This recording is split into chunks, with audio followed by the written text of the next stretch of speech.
What's up, viewers and listeners? My name is Jay. I'm the host of the BJJ Nutrition Podcast. I'm a registered nutritionist based here in Bristol, working with clients across the globe, helping BJJ athletes and hobbyists perform to their best and stop any silly weight cutting strategies, giving the BJJ world the nutrition advice it needs. Thank you for tuning in. Of course, if you're not subscribed, go click that subscribe button, turn notifications on for further updates. Any feedback will always be greatly appreciated. Now, we had a small human error on this podcast. I simply forgot the microphones, as you can see here. So apologize for the echo. It won't be happening again. Thank you for your precious time. Let's get stuck into episode 2, The Italian Who Has Never Made Pizza. Oos.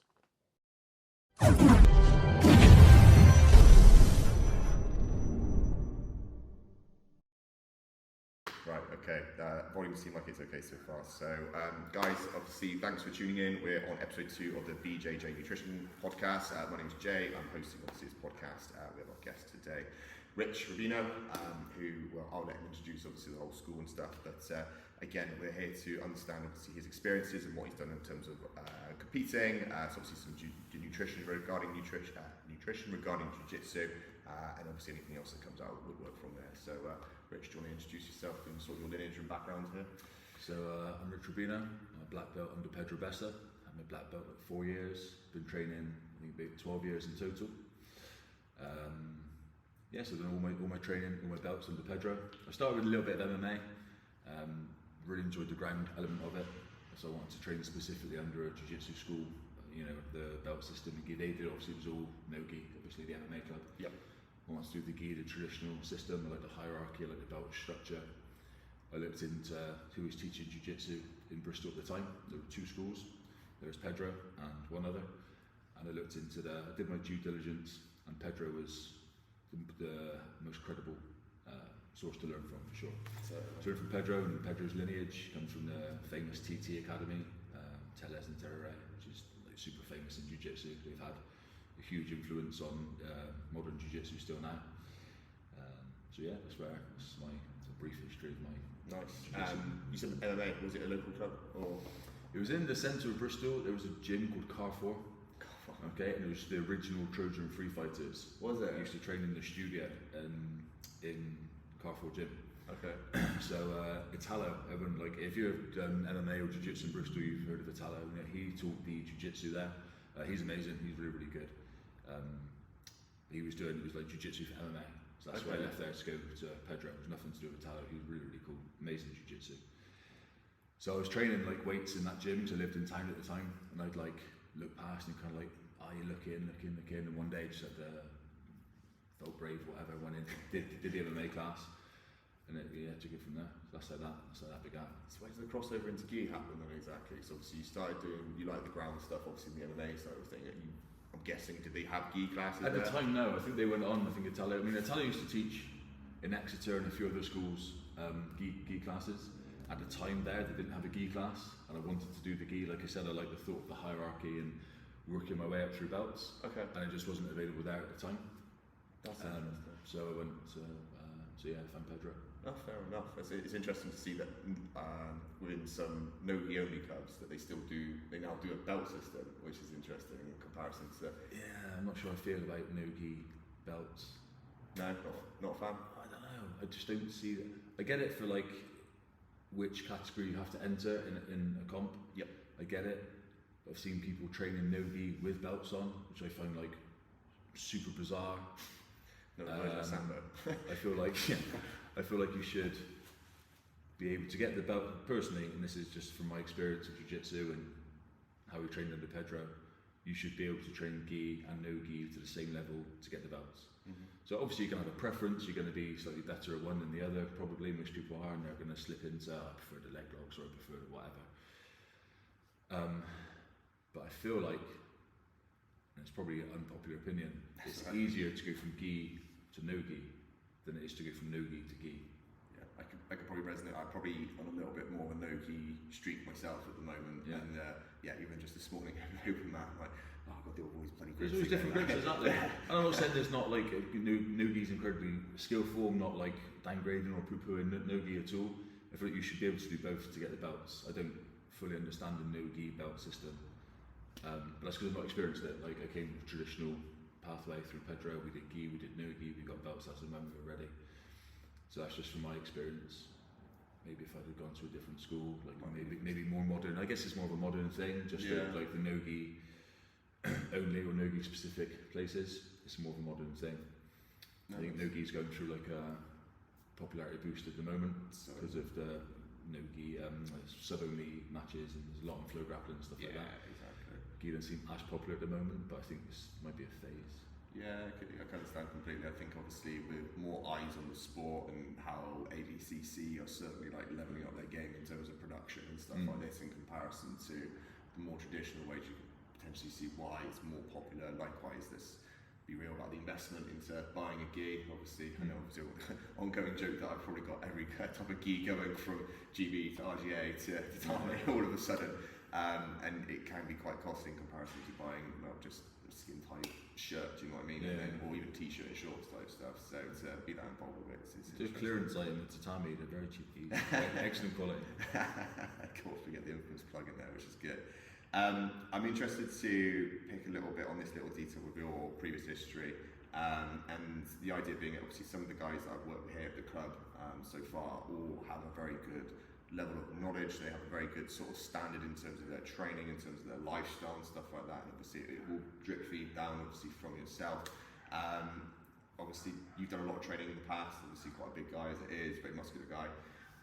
You also did a bit of bodybuilding, I presume, before the whole MMA stuff and everything. Yeah. So I'd say I trained like a bodybuilder. I would say I was a bodybuilder because I never competed, and I feel like that's false valor saying I was a bodybuilder and I never actually competed. You've ruined all my questions. I can say, Rich, have you got your Miami Pro card? That's what I wanted to find out. So I I'm doing a diet for the NABA West Britain, which is quite like a popular.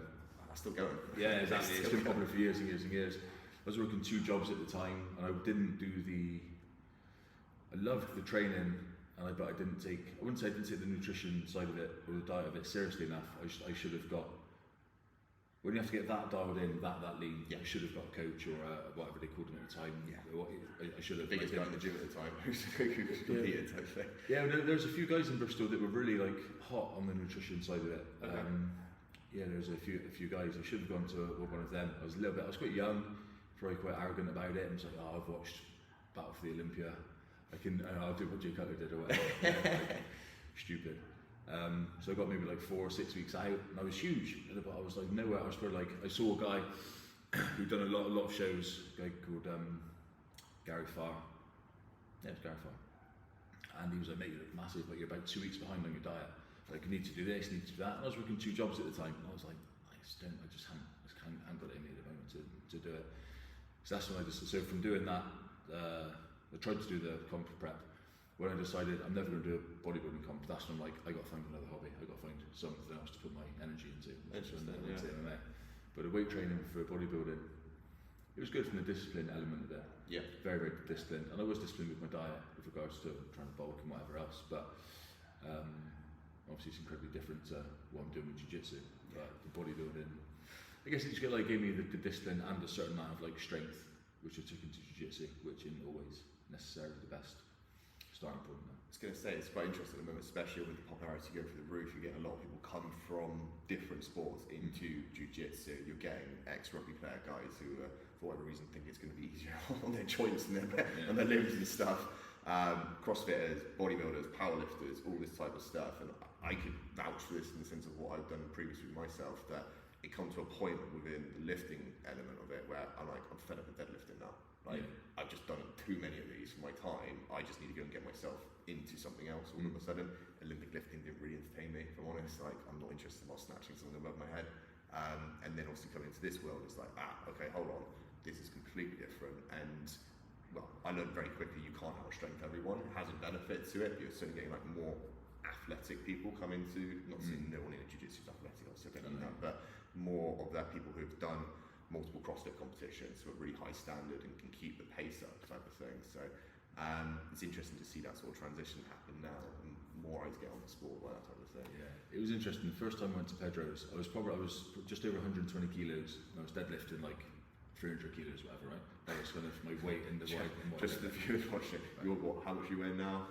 99. Okay, yeah, so quite a big difference, obviously. Yeah, I was quite big, quite strong, and I went to Pedro's gym. I looked around and I was like, these guys are tiny. It's gonna be easy. And I remember like Rory, George Davis, Matrix, all guys probably at the time between 70 and 85 kilos. I'm like, this is gonna be easy. And they all just wiped the floor of me, obviously.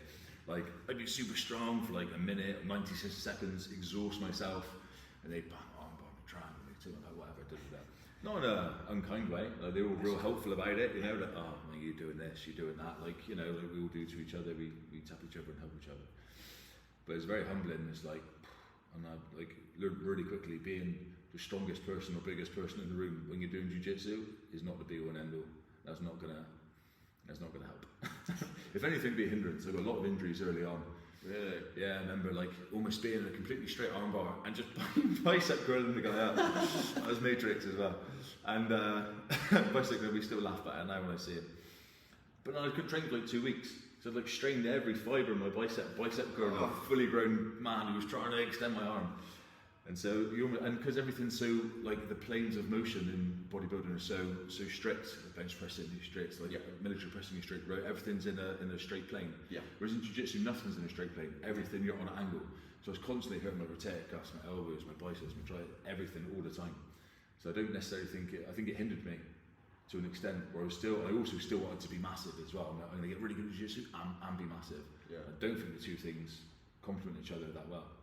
So, especially at lower belts, you can use strength to bypass technique up to a point, whether it's pulling out of arm bars or whatever the situation is. You know, you can like get away with not being so good on technique. That catches up with you down the line. So I don't necessarily think it's a bad thing to be on the weaker end of the scale. When you start jiu-jitsu, you get really good technique and then really put yourself into strength and conditioning, so you've already got the technique. Sure. Like Leandro Loaded started at lightweight or middle, whatever it was, real light, technique's amazing. As he's gone up through the weights, kept his technical ability, but he had the strength and conditioning then to complement it. Sure. Whereas I think it's harder to do it the other way around because you can get away with more stuff. No, makes sense. You touched obviously on Angelo, obviously moving up through the weight categories. What weight divisions have you competed at? Has it always like you've gone your way down the weight divisions, or did you start and then you moved up and played around with a few? Yes, my weight's like constantly come down. So my first comp I did when I was 120. So that's ultra heavy, obviously, and I was still the smallest person in the category. So ultra heavies with some big guys. Yeah, and the first ever comp was the Hereford Open. Okay. 120 kilos. I don't know the exact weights of the guys I fought, but the guy in the final was maybe a similar weight to me. Yeah. And then did the English Open not long after. First guy I fought was 6'8", 160. You shoot something on Instagram. It's huge. Instagram would be at Eddie Hall. Yeah, he was not very strong. It was fine. So I've come down the weights. Now I was competing a lot at ultra heavy, like between 106 and 108, which is a really small ultra heavy. Yeah. But then you was reasonably athletic for the weight class. Yeah. So that made up for the difference in weight. Because you're fighting people like 30 or 40% heavier than you. So in terms of as a percentage, they're massively heavier. And I did my first comp at super heavy in January. So under 100. That was in Paris, wasn't it? Yeah. Weighed in the gi in 97, so it's a little bit light really. I'd like to be a little bit heavier. But if I'd have been 3 kilos heavier, would that made any difference on the day? No, I don't think it would. It's interesting you say these like marginal numbers. When you look at walking around with life, right? That 3 kg heavier is like me saying, here's 3 bags of sugar, go and walk around with it. No, yeah. Would you choose to move around in that same format? Do you know what I mean? That's just that little bit of extra weight type of thing. What is that risk to reward ratio, if you like to think of it like that, all of a sudden, would it have made that difference? But out of interest, then obviously with all the weight divisions, do you feel more comfortable now? Is it super heavy, obviously the 90s? Yeah, I think I'm just too small for that. When I saw the guy that won my division at Ultra, I'm like, he's huge, and he's a black belt. So that's one reason. So I could have stayed at like 102, 103 and not had to diet and done Ultra.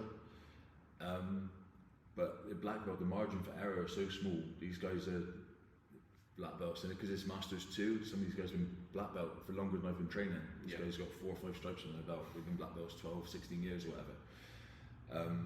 They're not going to make the same sort of mistakes that I was encountering at lower belts at ultra heavy. So yeah, I don't want to be up against an experience deficit and a huge weight deficit. Yeah. So I dropped down to super. It's not that hard going from 102 to then probably got to get to like 97, 98 and put the gi on, so 4 or 5 kilos. give myself enough time to do it. I had to be really, really disciplined with it. My body don't like losing weight so quick. It puts weight on and muscle on quite quickly, but coming down, not so much. So I was real strict with it, but I enjoyed the discipline of it. It helped with my training as well, just to be in a disciplined mindset all the time. Yeah. Couldn't skip any workouts, couldn't skip any meals, couldn't do a cheat meal when I wasn't allocating myself one.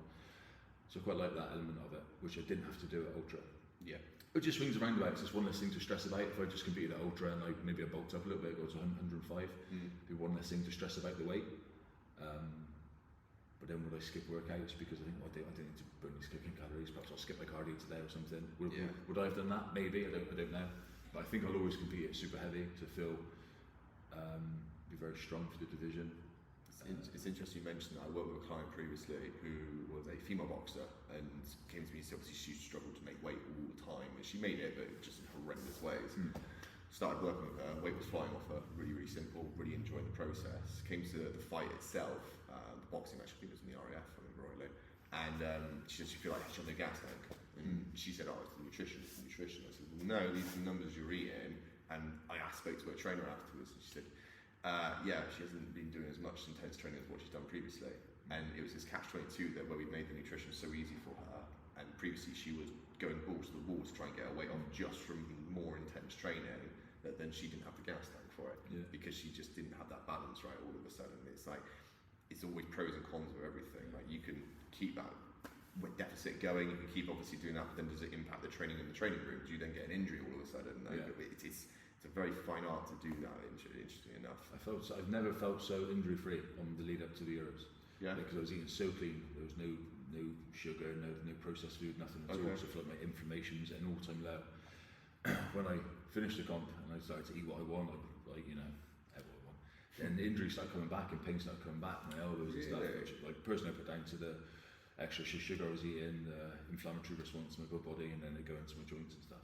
Wow, that's what I think. Interesting. So I'm not saying I lost the weight the perfect way, and I was a little bit light, but I quite enjoyed the process. Really. Yeah, it's nice to have that routine. Seeing the physical transformation as well, it's cool.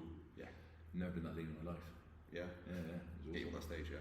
I can get my pro card. My brother's competed in bodybuilding a few times. He was like, let's just keep dieting for like 3 or 4 more weeks. And I'm like, nah, I don't like the pants. Mate, it'll be fine. A side chest bed, I'm sure we'll be looking in wonders. Do you know what I mean? It'll be fine. No, that's interesting. So obviously you had that experience from bodybuilding and that sort of dieting structure for it sort of temporarily. You said you didn't truly dial it in because you said like, I'm just not going to enjoy this process. Would you say if you didn't have that experience, or let's take out the gym side of it, do you think your weight management now within jiu-jitsu would be different?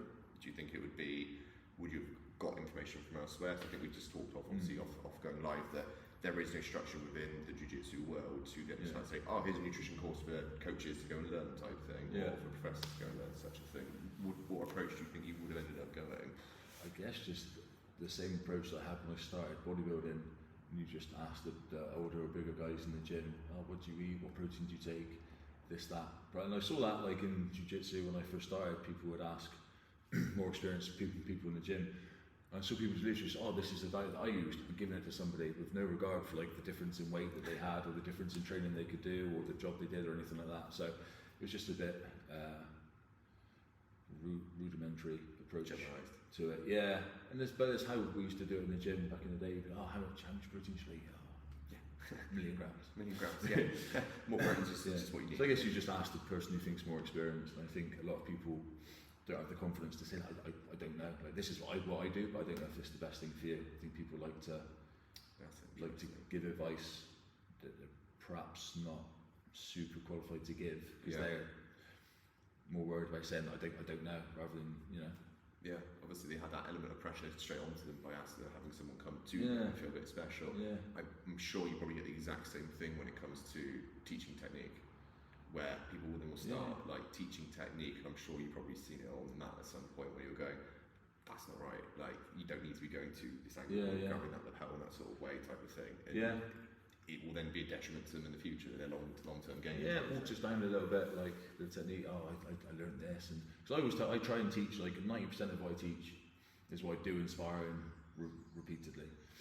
if I'm going to teach a technique that I think is a really good technique but I don't use a lot, or maybe like it's a technique that Pedro used to teach a lot that he's really good at, but perhaps I'm not great at it, but I'm not always like start the class with, right, we're going to do this technique today. I don't use this loads, so I'm not perfect at this, but this is what I understand about it, and I'll like preface it with like just so you know, this is what I'm best at, and try and, you know.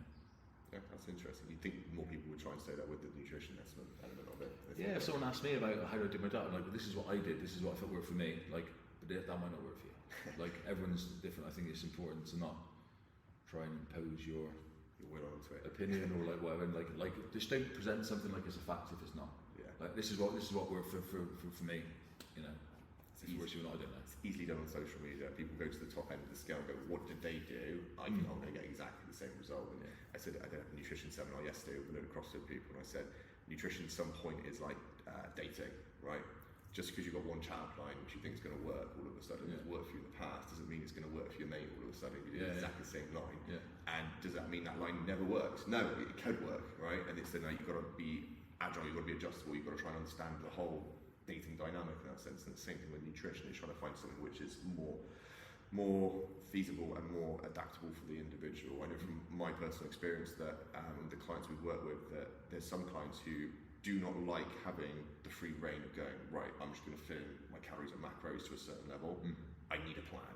And however much I try and insist on saying, hey, you can make it more flexible, they just can't communicate with it for whatever reason. And so they need that set structure, like, right, this on this time at this time, because yes, it eliminates obviously them having to think and stuff, which is fine, it's no problem. The only concern I ever get is kind of outside of prep as such, being like outside of comp and stuff like that. And then it's obviously trying to mitigate that sort of difference afterwards, obviously. I'm sure you've been there before, weighed in, no problem, competition's finished, and then next week you're 5 kg heavier all of a sudden. Took me a few weeks, but I was I was a lot heavier. Yeah. From 97 to like 102, 103. But still reasonably lean, still with abs and stuff. Nice. So I'll make sure I took pictures. Yeah, but that was, I think, a lot of that weight when I was in France, in pastries. We were in Paris and just lost my mind. They got banging food over there. It's such a wicked city, to say the least. Should we touch on that then? How was Paris experience for you? I know obviously you went in there, it's been a little while since you competed, I think it was. Yeah, 6 years since I competed, and like I said, I've never had to make weight for a comp before, so I was really nervous about that. Like, you don't want to go all that way, be half a kilo over, and like your friends come to watch you and you're like, sorry guys, I got disqualified. Honestly, that's my biggest fear in my head. It's like the newspaper article, nutritionist doesn't make weight. That's my first battle before even getting on the mat in the first place. So I was really worried about letting other people down. I'm like, shit. So I'm like, yeah, if that happens. So I took all my food with me. I just took oats and protein and raisins and the energy bars that I was going to eat during the day. Took my scales with me, bubble wrapped them in my suitcase, get a glass, make sure they didn't break. I kept weighing myself on the night, and then found a sushi place, because my like cheat meal, if you want, the whole way through the diet, through the comp prep, was sushi. Nice. So I don't feel too guilty about sushi. It's fish and white rice. Like, I don't feel too guilty about it. I love it. Anytime I eat any other sort of takeaway type food, I feel really unwell the next day anyway. So it's not like I enjoy it for long. Sushi, I never feel unwell. I don't feel that guilty. So I found, before I got to Paris, I found a sushi place next to the hotel that I was staying in. Yeah, so I ate there the night before. I ate there for lunch. I ate there the night before. So it's quite stressful, but real, like I said earlier, like really rewarding as well. Nice. Did you make weight just with food and diet alone, or did you have to do anything else extra on top of it at all? A lot of extra cardio, a lot of extra conditioning, yeah. Because I love food, I'm a foodie, I'm always hungry. Whether I'm dieting or not, I'm just always hungry. Like, I don't know what's wrong with me. And I don't want to be like suffering and miserable. I work on my feet. It's not a laborious job, my job, but I'm on my feet all day. I've got to be interacting with people all day, so I can't be like a zombie. I can't be super boring and you know, dull all day. Yeah. So I had to keep eating. So I just do extra. I was doing like 3 training sessions a day. I do like a strength and conditioning session in the morning. Come to gym, but before I taught, and did like another cardio assistance session, usually on the assault bike or the rower. Yeah. Usually some sprints. Then teach my 2 free classes and spar for an hour afterwards. Nice. So that was like my day every day for the 6-7 weeks, whatever. Was that like 5 days a week, 6 days a week type thing? Or? I do the teaching 4 days a week. I was training 7 days a week, unless I felt like super exhausted. Then I give myself a day. had the odd refeed day. I think stat, it must have been easily 4 or 5k calories those days. Oh no, not that many. No, not that much. Probably 3. Okay, that's interesting. I didn't weigh and measure. I just used the scales and used how I felt, which is probably something between those about I was going to say there was an Instagram story I think I saw the other night of you. What was it? Where did you go? It was something like the waffle or something Casper's. like that. Casper's, that was it. It's like, better weigh my food. Literally got the whole box, chucked it on the scales. So I was just like... That definitely wasn't before the competition. That was a treat after the competition. Peanut butter cups and Reese's Pieces. No, that's interesting. So, I just used the scales and how I felt, basically. So I'm like, super tired. I'm like, so I won't train today or okay. I'll eat more today, whatever. Check the scales again the next day, see if I felt okay. How was the pace of the weight coming down then? Was it, obviously you didn't have loads to shift, obviously as you kind of mentioned. So it was like 103 on Boxing Day, or 104 kilos on Boxing Day. So I started like a stricter diet on Boxing Day. I'm like, it doesn't matter what food's left over. That's the end of that. If I just draw a line under it, I'm like, if I say I'm going to do something, I'm going to do it. It doesn't matter what day it is. So like, my birthday was the week after, on the 8th of Jan. A little cupcake with candle. No, I had some salted popcorn at the cinema. That was it. That was painful because I love eating food at the cinema. So. It was a long film, so Avatar, and there's like a 3-hour film, whatever. Yeah, like licking. I was trying to savour this thing of popcorn and a Diet Coke, like just underwhelming. So, but yeah, like I committed to doing it. So yeah, it came down nice and good gradually. I was like stuck at 98 for a little bit, which might have been okay because I had a light gi. Tammy gave me the Elements super light gi. Nice. Which is really light. That and the belt was under 2 kilos. So I'm like, I could stay at 98, I'll be fine. But I'm like, oh, but what if I get there and the scales are a bit different? I didn't want to leave it too close. So I'd rather be a bit under. So I was trying to get down to like 96. And then if I wake up at 96, 2 kilos with the gi and the belt, that's 98, and you've got room to hydrate and eat, and I figured that'd be perfect for like 99.5. I guess the stress of the day or whatever, and so I weighed in light, but like I said, 3 kilos wouldn't have, was that difference in winning and losing? Absolutely not. And I felt great. I felt loads of energy on the day, my cardio was great. Nice. I ate loads in the morning. I ate between my first and second fight. Nice. I ate and drunk and stuff. So yeah, the weight wasn't. Did you fly or drive over to Paris? I flew. You flew. So did your weight change at all with the flight out of interest? Or? It's a very short flight. It's low altitude, isn't it? It's a very short flight. I wasn't worried about retaining water on such a short, low altitude flight. I just thought with you being a bigger person, there's more opportunity, obviously, for that to happen. If that makes sense. Yeah. In terms of I was like, I went for like a long walk on the Friday night as well. Yeah. Just to burn off some nervous energy, and I was in the apartment on my own. Walked to the Eiffel Tower and back. Ended up being like 6 miles. I'm like, it's a lot further than I thought. Did you walk up the Eiffel Tower or not? It's a bit of underwhelming. It's a big pylon, isn't it? I got there, I was like, right, let's go. Been there, so I planned to walk there and get a taxi back, but I kind of felt fine when I got there. It took 40 minutes, and I'm like, I'll just walk back, it's fine. And then I'd like to allow myself to eat some more. Nice, that's not too bad at all. More sushi. Yeah, more sushi, that sounds absolutely epic.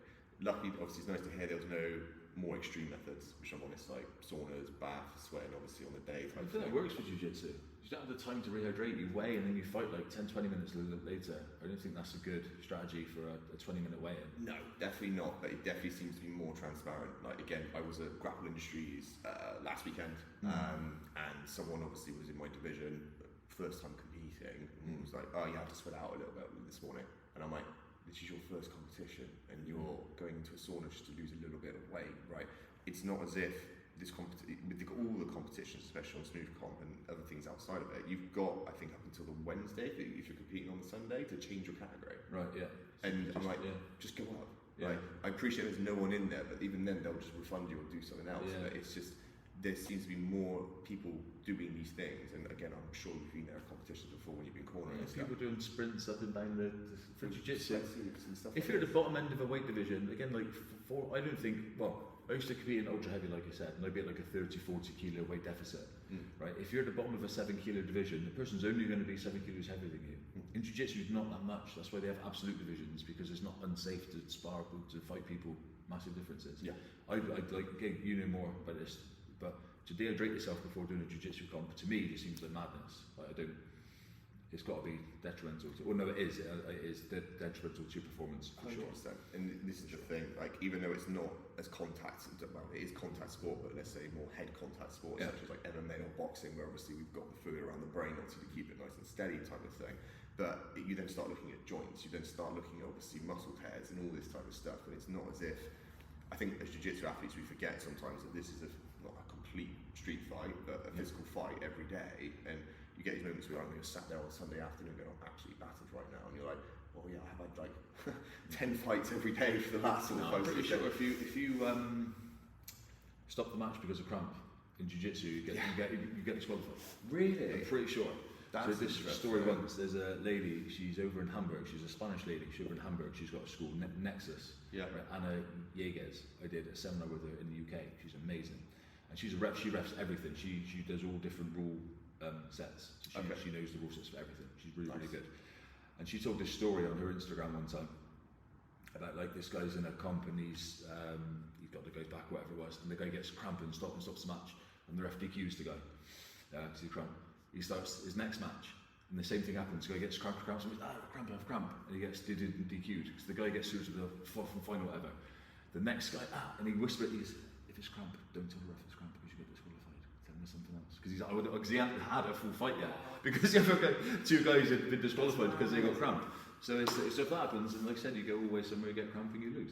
That's absolutely mad. I'm pretty sure. I don't like if that's wrong. Don't like the rule people come in on the comments or whatever. I guess the other athletes like chucking like salt in their food and stuff like that. But then actually trying to take this out, it would work with salt. I'll check with Anna because she knows. I saw her in Paris as well. I checked with her about it. She told that story. I was pretty sure it's like a UJF all set. But yeah. But it's interesting because obviously the difference obviously in weighing procedures has definitely got more vast outside of IBJJF, and the idea being is that people taking advantage of the weight differences they can get. We can't deny obviously the stuff from MMA that's then transferred. So obviously when the students mark, obviously what we previously had a day before weigh-in, and so it's like right, we'll take full advantage of this. It was huge. Yeah, this is what I mean. Like, we've got some good plans for ADCC with him, which is going to be really cool, which is going to be wicked to do with the trials and stuff. But the idea being is again, how do I put it?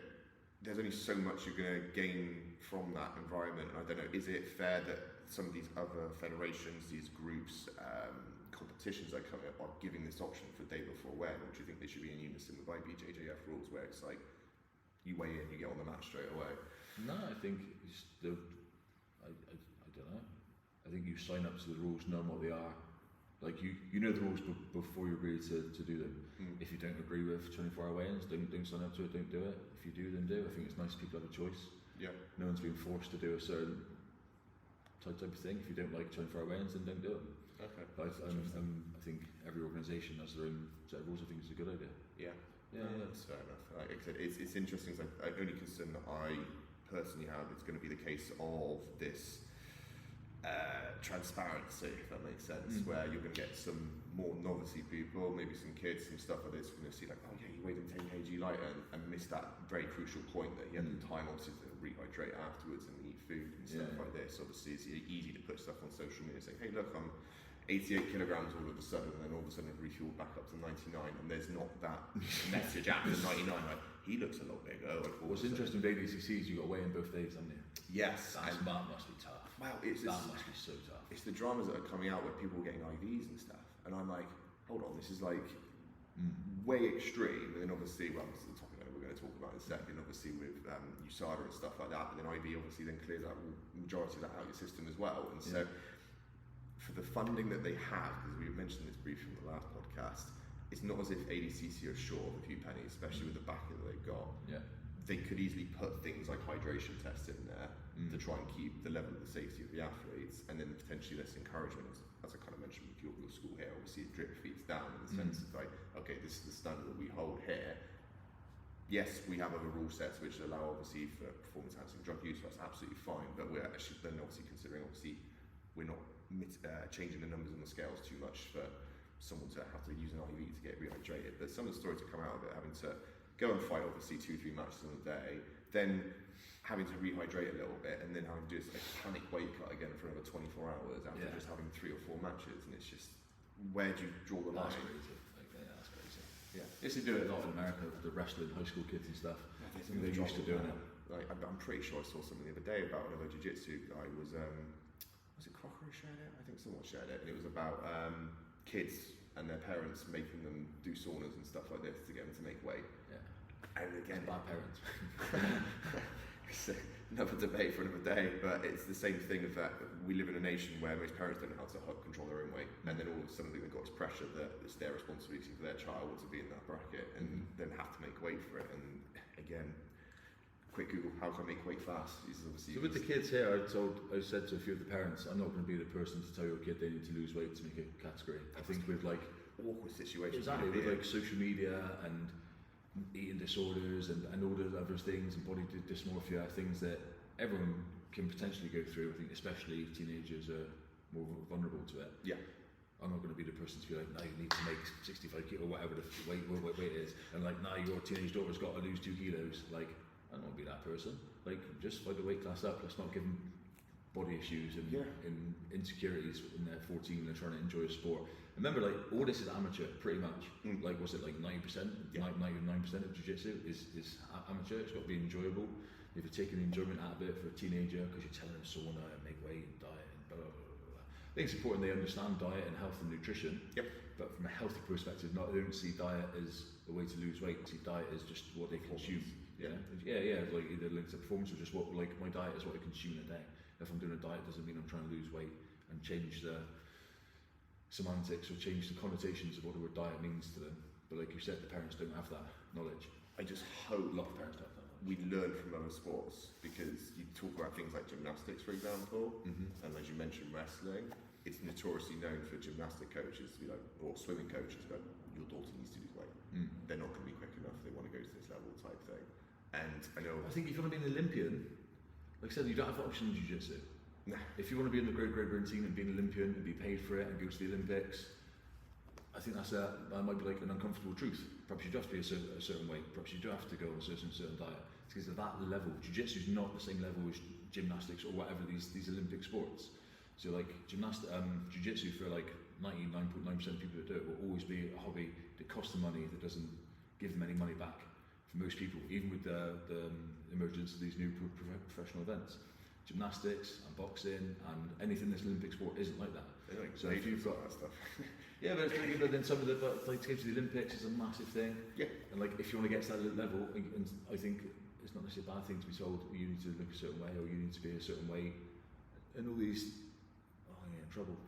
All these like gymnasts and whatever people that have come out, I was bullied by my coach told me this. Yeah, but you were happy when you got to the Olympics and won your medal. You want to complain about it 10 years afterwards.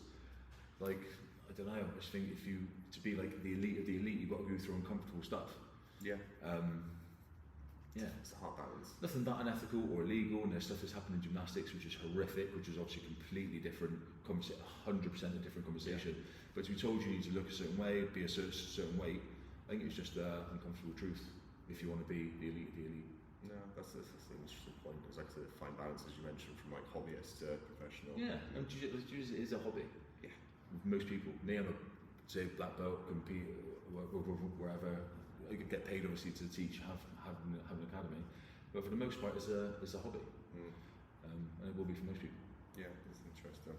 Now, I'm glad we had this conversation. It's definitely transpired into something else, which I don't even think we're going to even talk about today. But it's a really, really interesting point you sort of make there, with especially with more eyes on the sport now, and it's kind of saying, look, more eyes going to come in, more people are going to bring their kids in, obviously, to come and try it, and obviously you get the both sides of it. I'm sure you've had it before. Kids start, parents look at it, and they eventually go, do you know what, I'll give this a go type thing. Yeah. And I'm sure it's going to happen in the way where parents are going to get involved with this because they want to try and find a hobby that's different from going to pure gym 5 times a week and hating the monotony of it, and then all of a sudden going, oh, maybe the kids could get involved with this. I can see like the structure behind it and stuff like that. And so it's just sort of this fine line when it comes to it, which is interesting. So.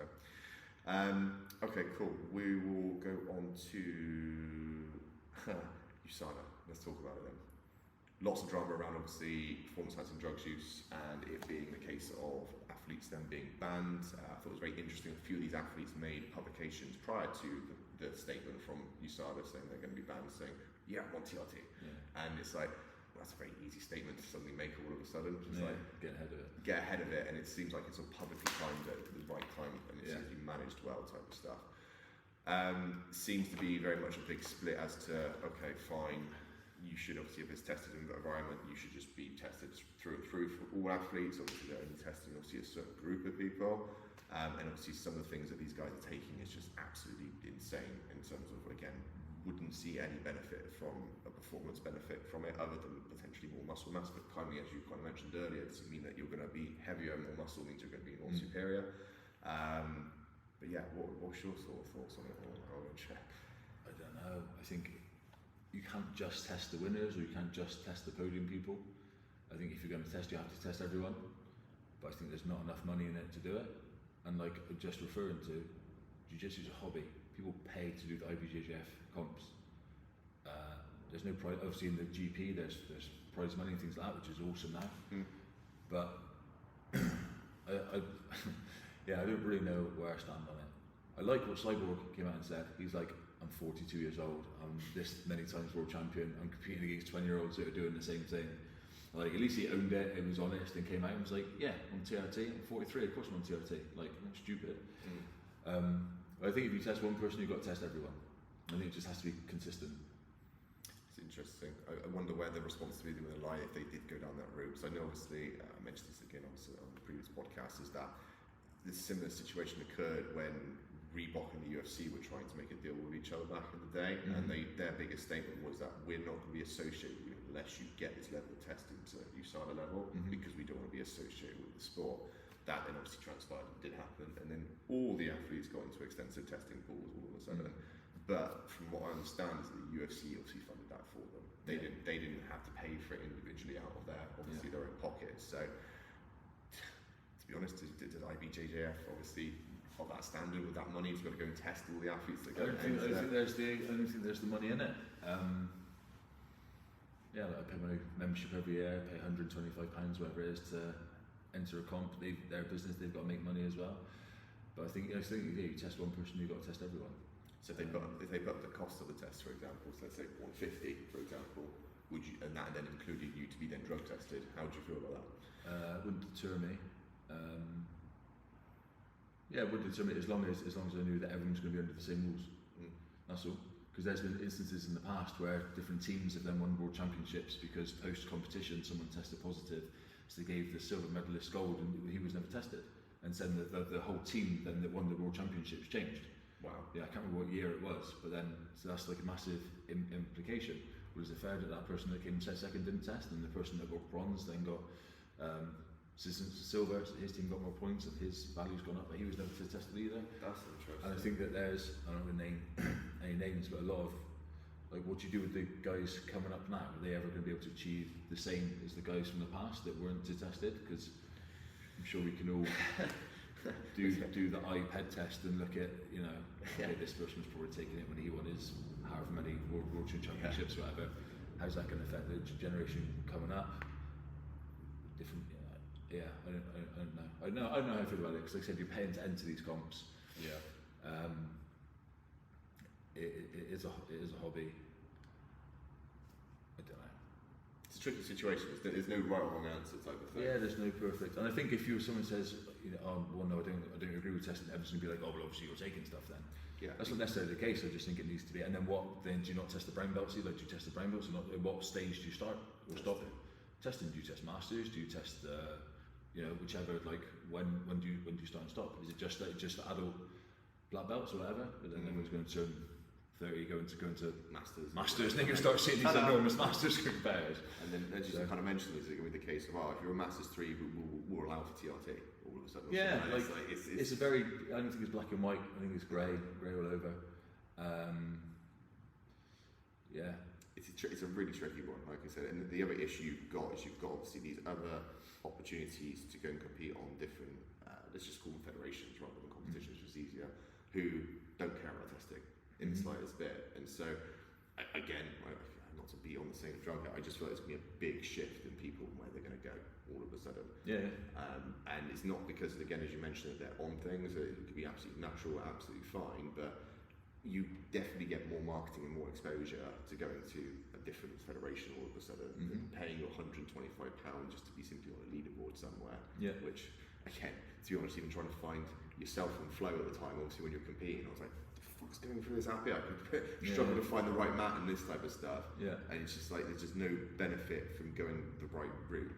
And I think that's the problem. There's no incentive to go the right route other than tradition and just trying to be a little bit more above the grain, if that makes sense, like than everyone else. And outside of that, I don't know why. It's like, I think the traditional jiu-jitsu is probably to be on it, not to be on it. When you look at even the last 20 years, the guys that have won all of the major comps, I think there's a very few that would not test positive on the test. yeah. But then people say, oh, it's cheating, it's not cheating. I don't know, if it's not written within the rules that you can't do it, then is it cheating? I don't know, it's like an ethical. It's ethical for It's ethical or philosophical dilemma then. There's always that joke of seeing the Olympics on it's the performance enhancing drugs. What with the world records then type of thing. Like Yeah, then look at the Russians in the oh yeah, good point. what was the State funded with Icarus, the Icarus the- documentary. yeah, so like yeah, exactly. And then you look at all elite level sports, you know, look at some of the guys in the UFC, even after you started, look like made out of clay, chiseled out of stone. Connor seems to be a lot bigger all of a sudden. Everyone's like, I think Well, he came out of the testing pool, he came out of the testing pool, and look at guys like Yo Romero, he passed all his tests, he's never failed a test or whatever. Look at him, like he doesn't pass the common sense PED test, does he? the eye test. So like there's like so I'm sure there's what you said earlier. I don't know about the diuretics and stuff. I've never messed with any of that stuff. But you said earlier IVs can flush your stuff out of your system. I don't know anything about it, but just like the science will always catch it. Like the masking will always try and stay one step ahead of the testing, or like the testing's trying to catch up with the masking. So I guess it's just who's got more money, who's got more backing, who's got more funding. It's probably going to be the winners. It's interesting you say that because I remember hearing a statement from another podcast, and it's the fact that testing will always be behind trying to find behind masking, because the reality behind it is that if you've got state-funded programs who are going to chuck millions at this for their whole Olympic squad for geopolitical like improvements, should we say? This is getting really deep. Then you're not going to get that from a testing facility who struggle to get funding. Yeah, and unless you're in unison with someone like USADA who are going to do comprehensive testing as well, because even again the other testing facilities not to knock them or anything. They're like, we're going to come on Tuesday on April 23rd to come and see you. Just let us know if you're around, if that's okay. Obviously as an athlete, obviously you could be there going like, oh okay, cool, that's absolutely fine. Dave, what do I need to do to get past this test type thing? Then it's always going to be an interesting conversation, because I think test everyone will test no one. You can't just test the winners. That's what I think. Or make it completely random. Like you turn up on the day, and it's a complete random. But then people are going to question that if certain people aren't tested. Like, why isn't this person tested? They got around it with the Olympics. They were saying that apparently with the Beijing Olympics that they would have the Chinese athletes would be like all taken to another side where they were going to pee in a different cup. All of a sudden, it's things like this, and all the other athletes were over here. They're like, "What's going on here?" type thing. And then you hear like debacles of like, what was it? NFL athletes having like fake cocks and stuff like this with like. That's a really old school one. I've heard about like prosthetic penises with someone else's urine in.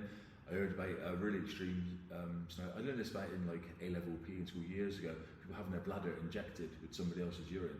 So that if it was tested, they would pee someone else's urine, which sounds super dangerous. Extreme. Yeah, but that's like so I think it's a hard way to get, and there's just not the money in jiu-jitsu, I don't think, to have the most extensive testing facilities. You say that though, the backing of what ADCC has, they've got the money behind. I was thinking more of BJJF. They don't have probably the money. ADCC do, but I think it would take out the spectacle a little bit. Yeah, it's hard because they're in a position to do such a thing. Yeah. But will it then taint? And then it's kind of like, is it going to taint the draw that gets into there? And I think 40-minute match is much less entertaining. The guys that haven't got the help along the way. Yeah. And then is it going to, like I said, going to get less viewership? And then does that mean that the viewership, the majority of the viewership, is actually wanting for it to be untested? Does that matter? I don't know if that's the answer. But anyway, we'll move on to some quick fire questions. So, I don't know why it took me forever to read like this, obviously with your surname and stuff, but I didn't realise you were Italian, or was you Sicilian, or Italian. What part of Italy are you from? Originally my family from Calabria, okay. So like the very, very toe of Italy, right next to Sicily, the very, very south. Now they live in Florence. Nice. Which is where I'm going next week. Pizza or pasta? Oh, depends. In the day, pizza, in the evening, pasta. Okay. Does pineapple belong on pizza? Absolutely not. Oh, that had them straight away. Yeah, nice. Did pineapple never make it to Italy, I'm guessing? Is that the reason Not why? on pizza. No? Not on a pizza. Just ski food. You and Mikey Musumeci in the room. Who makes the better pizza between the pair of you? I've never made a pizza in my life. You must have made pasta, surely, fresh pasta. I've never made fresh pasta. What? I've never. That's mad. Okay. No, it's a myth. What would be an interesting fact that your jiu-jitsu students don't know about you? Probably don't want them to know it if they don't already know it. Oh man, I don't know.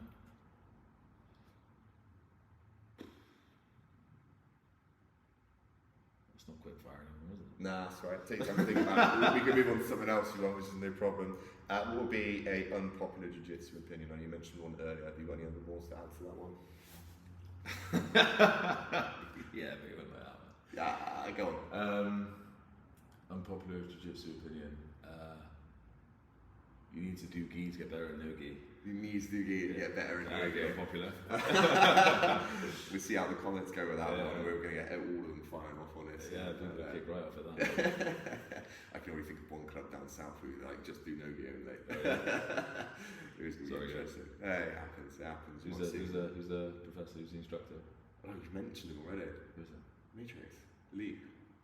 Oh yeah, Matrix is really good as well. But Matrix is really good in the gi. Yeah. Matrix is really good in the gi. It's interesting. I've only heard about Matrix the last 2-3 weeks as this mysterious person. And it's interesting. He's one of Pedro's first ever black belts. Yeah, everyone's mentioned it. Who was I speaking to last night about it? James Moore, actually. Is he purple now? Is he purple? I don't know. It might be blue or purple. Yeah, he's just talking about it, and I've always, obviously, been all the Pedro's sort of black belts prior to hearing his name, obviously. Yeah. Rory obviously was kind of like a standout guy, obviously, amongst all of them. Mm-hmm. And then I said, okay, I've heard about this Matrix guy, obviously, all of Nathan. And I was like, well, have those two ever gone at it? And then what's the outcome of that one? Oh, of course they would. Like, they would have been probably the best training partners for each other back in the day, because they were the two. So I came in sort of like the generation after them, so they were like Pedro's first crop of guys in Bristol. Yeah. I was probably part of the second crop of guys, and those two were standouts in the room for sure. So they would have been great training partners for each other. But Matrix is really good in the. He teaches gi. He's got a new school, Kaizen. Yes, he does have a new school. And he does gi and no gi. Yeah. No. But the elite guys. I know those guys are real nice, real nice guys. They come to train with us a few times. Yeah. I knew Jordan not well, but like Philippe's here. Speaks a really nice guy. So I don't train much. No gi, I just prefer the gi as my preference, but when I spar no gi, I get very similar results than I do in the gi. That's interesting. It's just my personal experience. I'm not saying the same for everyone. That's one just to put cat amongst the pigeons. Why not? It'll be fun. Okay, you have the opportunity to submit Cade Rotolo or Craig Jones. Who are you submitting? Craig Jones. Everyone says Craig Jones. Yeah. Why is it Craig Jones? What would you submit him with? I don't know whatever he let me submit him with. I don't think I'd have much of a choice. Actually, it could be much funnier afterwards if Cade Rotolo would then kick the shit out of me afterwards. Whereas Craig Jones probably have a laugh and go for a beer or something. He's much more laid back, chill guy. More laid back. Yeah, I don't think he'd care that much. And I couldn't submit either of them, so it's a super hypothetical question. It's fine. It's just like I said, it's super hypothetical, which is a bit of a laugh time, so this is all good. What's probably the biggest learning experience from a nutrition perspective that, probably the biggest mistake you made in the past? You think you'd want a potential white belt listening and say, don't do that route, it's not going to pay off like you think it is? Yeah, so for me, like eating like a bodybuilder when I started jiu-jitsu was probably a mistake, like thinking that protein is just it's a divine substance that you need as much as you can all the time, and the more protein means more muscle. Obviously there's a limit to I don't know what the point of diminishing return is, but it's a gram per 2 grams a kilo, whatever. 2.2 grams per kilo, roughly. Like I said, back in 15, 16 years ago, whatever it was, when I was doing more bodybuilding, it was just like, bro, more protein, better. So you just fill yourself up on minced beef and chicken and whatever else, and then perhaps you wouldn't take the carbs and fats and stuff so seriously. Whereas for a completely different sport like jiu-jitsu, where we like did a 2-hour session this morning. I'm not doing that on chicken breasts. You know what I mean? Like I'm doing that on 100 grams of porridge and honey and raisins. You just with can't a bit of protein across powder. it, guys. He's got a little chicken just lined up there. Raw. Hitting that anabolic window. Oh, that always used to frustrate the hell out of me, hearing about the anabolic window all the time. Like, the study was originally done, all the participants were fasted, and they just did it in that sense to see the absorption rate, obviously, of protein consumption after a certain period of time of training. They repeat the test when they weren't fasted, and they're like, oh, the absorption rates are nowhere near this high all of a sudden. And so the anabolic window kind of just went out the window as such. And it's about the amount of protein availability across the diet. A little bit different when it comes to like sleep and in terms of more digestible proteins such as casein and stuff like that for recovery time. But yeah, I don't use casein, I can't use whey. Can you not? Whey really upsets my stomach. That's interesting. Really, so no lactose intolerance or anything like that? No, I have casein.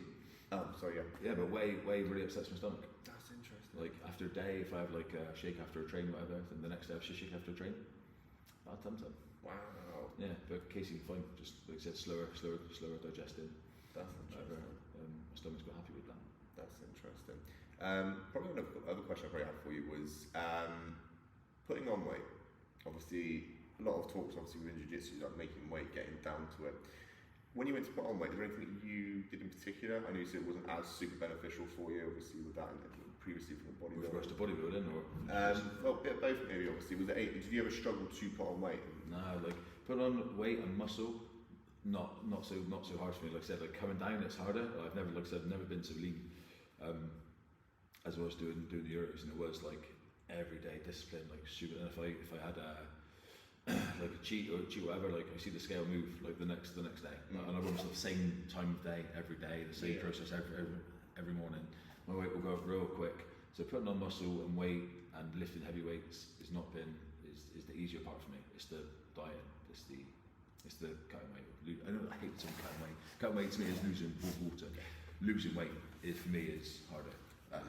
To be honest, that's a very big thing that people seem to misunderstand. Manipulation of weight and actually losing body fat are two separate different things. People say you want to cut, and I'm like, I'm 4 weeks away from competing. I just want to cut. I'm just losing a bit of weight. Yeah, and you can manipulate weight, and this is the thing, obviously, from my perspective, is that especially with day before weigh-in scenarios, which obviously is the most common weigh-in situation for jiu-jitsu, is that you can manipulate 3 to 4 kilos in the space of 4 to 5 days before the weigh-in. And then do the rest, obviously, with whatever method you want to do, bath, sauna, more glucose depletion, that type of thing. But it always seems to be the extreme ends that everyone jumps to straight away. And as you kind of mentioned, people running around competitions with sweatsuits on and this type of stuff, especially for hobbyist sport, is obviously what you mentioned here. I think people, with regards to mistakes, I heard the term recently, like dirty bulk, which I've never really heard of before, but I guess just people using an excuse to like get fat because they're putting on weight. I think like perhaps there's a scientific method behind it. I figure if you're going to put on weight, you just eat more of the same food you were doing when you were dieting. Yeah. So instead of eating whatever 50 grams of oats, it's 80 grams of it, or whatever the eating like is, eating cheap cheeseburgers and chocolate bars and being like a dirty bulk, bro. I'm like, I don't think it's getting fat and being lazy, but I don't think necessarily if you have a month of a dirty bulk, like because you've been dieting real strict and mentally need a bit of resetting, you're like, you know what, I want a cheeseburger this weekend, or it's Easter, I'm gonna eat an Easter egg, whatever. I don't think that's necessarily a bad thing. I don't think you have to case it and like label it to give yourself an excuse, like I can eat this because it's a dirty bulk. Like if you want to eat it, just eat it. You don't have to like It's the come up same. with some fallacy around the thing. Just I think the healthiest way to put on weight is just do the same things you did to lose weight. You just manipulate the amount of the same food that you eat. I get. Honestly, to me, it just seems like common sense. Yeah, honestly, I'm there nodding away, so I'm agreeing completely with you. The whole dirty bulk thing literally just seems to be a complete facade of saying, oh, I'm on TRT, by the way, because I'm old. Nothing else is just like, okay, fine. And as you mentioned, like, with a lot of the nutrition seminars that I talk about is that no food is going to make you fat, right? And like, again, you can overconsume on clean food, for example, very, very easy. We see it very commonly with people who go and switch to a plant-based diet all of a sudden and are just smashing in chips left, right and centre and going, oh, well, I've not lost any weight. It's vegan, it's healthy. In that case? I don't know, you tell me, Mr. Hunter, with this video. has to be healthy if it's vegan. Yeah, not if it's highly processed or anything with some of the vegan options. Greg's vegan sausage roll? Healthy bro, it's vegan. But you're very much right in terms of my preference is that we want to try and find the things that you are doing within your normal day-to-day life, because you're going to do them every time, right? Obviously, you mentioned there that when you're cutting down, obviously for not cutting, sorry, but you're moving your weight down, obviously for the Paris obviously competition. That afterwards, obviously, you ate a few more different foods and that type of thing. And the reality is that you're going to be more consistent across the whole board of it if we're just simply including these foods all the time. I know obviously earlier we were talking about Jaffa cakes all of a sudden, like that type of stuff. And in fact, there is nothing wrong with that Jaffa cake in particular. And it's then saying, okay, fine then, I just need to understand the value of that Jaffa cake to be able to be inclusive of it, and then obviously try and work it in from there. It's the mind-boggling thing to me. I know you touched on information and sugar, which is kind of a completely different topic altogether with it. But in terms of energy directly into your bloodstream as quickly as possible, high sugar content foods are going to be more than suitable for it all of a sudden. And so then you have things like Haribo, Jelly Babies, you've got the gels, you've got Lucozade Sport, you've got Jaffa cakes even, right? And yet within the same breath, someone will say, well, those are dirty foods, you can't touch that. Yeah. You could use a can of Coke, for example. Yeah. Like really high sugar. Timing is important. It is important. So obviously you don't want to be having these unnecessarily at points where, I don't know, you've just been sat on the sofa all day and you're guzzling a litre of full fat So Coke. the things you've mentioned, Ali, immediately prior to traditional training or in between matches or whatever? Yeah, so again, in between matches, we want things that are going to be really, it's what is called obviously high GI foods. So obviously, any viewers and listeners obviously out there, high GI foods is that it's called the glycemic index scale. And so, if I believe I'm right at the top, you have things like honey, which are really, really sweet things. You got some, you should point that earlier, weren't you? I saw that. Okay, it's rice cake out, fish and rice cake.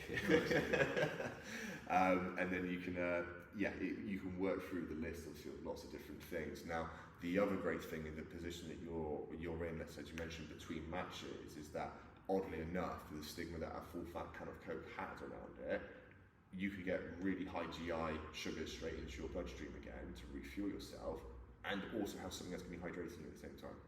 And Coca-Cola is actually more hydrating than water. Do you think the fizzy drink in between, or if you've even got short gaps in matches as well, do you think I'm not chugging a can of Coke? No, so again, it's a fine balance of, like, as you can imagine, some people get on well with certain foods compared to others, and drinks for that matter. And so again, if you're able to, it depends on the time scale. You get a minimum of what, 5 minutes between match, obviously, to begin with. Minimum one round. Minimum one round, isn't it? Obviously, it could be a little bit longer. So you could utilise that. Obviously, if you've got a bit of time, obviously, probably 5 minutes is a little bit too short to nail back. I wouldn't drinking fizzy drink personally. I just to get gas. Well, you could switch. It's a personal. Yeah, so you could switch to something like a. So obviously, we've got Mark using this. Remember, you can use dextrose powder, for example, which is a pure carbohydrate powder. It just tastes like ass, if I'm honest. Obviously, because it's not flavoured and everything, but. You could utilise some of that. Lucozade Sport is a really easy one to go to straight away. You're getting fluid in there, you're getting sodium in there as well, obviously to replenish anything you may have lost, because obviously I'm sure that's a good point. You a sweaty guy in the game or not? Yeah. Right. You must be obviously trying to keep obviously on top of the water fluid and like electrolytes. I know I need to stop training when I stop sweating. I'm like, I'm not sweating, I'm cold. Okay, I need to stop now. And that's when I stop training. That's fair. That's a good little indicator. But yeah, obviously beforehand, afterwards you want to replenish it as well. Obviously beforehand, you've got easy like little bags of like party bags of Haribo, you can just nail in quickly type of thing. I generally advise people to deter from things like chocolate or anything that's like really sticky, like peanut butter or anything like that, even though peanut butter is not really optimal at that point. Just because when we look at other people's in different professions, i.e. actors, actresses, things like this, they want to keep their airways clear. Now in a sport where we're trying to stop each other from breathing all the time, you don't want to be there with like a mouthful of, a roof full of like Nutella stuff to the top of it. High five bars. Yeah. Okay. Just like pure fruit bars. That's nice. That's not too bad. And honey and water. That's basically what I use between matches. Or that's fine. Obviously, honey is going to be between, or from like if I'm doing a really long session, if I'm training for 2-3 hours, teaching, sparring, I've done cardio before. Yeah. There's the high five bars and water for sure. It's fine. Again, it's just down to personal preference and kind of expanding it. I think for me, my kind of viewpoint is trying to encourage others to try and expand those food groups, especially into what we will compartmentalize as like, oh, I can't have these, I have to have these on a cheat meal type thing. And it's kind of saying, well, actually, if we can get you to have that encouragement, obviously, to expand themselves, then obviously it's going to make things a little bit more consistent going through. But as you mentioned, some people don't like not having that set structure. For me, it's like opening the Pandora's box. If I had one Jaffa cake at 12 o'clock, By 2 minutes past 12, that entire box is gone. I don't have, so I'd rather not have any at all. I've got no off switch with it. I'd like, if I open whatever it is, I was talking about chocolate covered rice cakes earlier, right? Yeah. If there's a pack of 3, I'd eat the pack of 3. If there's a pack of 12, I'd eat the pack of 12. If they're open, they're going. And that's it. So I'd rather not touch any of it, not have one Jaffa cake, not have one Haribo, because I know I can't stop myself. It's just like floodgates. So I just cut out completely. It's interesting. So when you look at a lot of, again, obviously another sport here, it's like UFC fighters, where they've got their personal chefs and stuff like that. It's not, oh, here's some food, go pick up what you want. They'll give them the plate of food and say, go eat this. Yeah. And there's an element of mechanisms behind this. I'm sure obviously you could, I don't know if your forearms are too big to get the fucking tube Pringles type thing, but bro, you can't stop. yeah, exactly.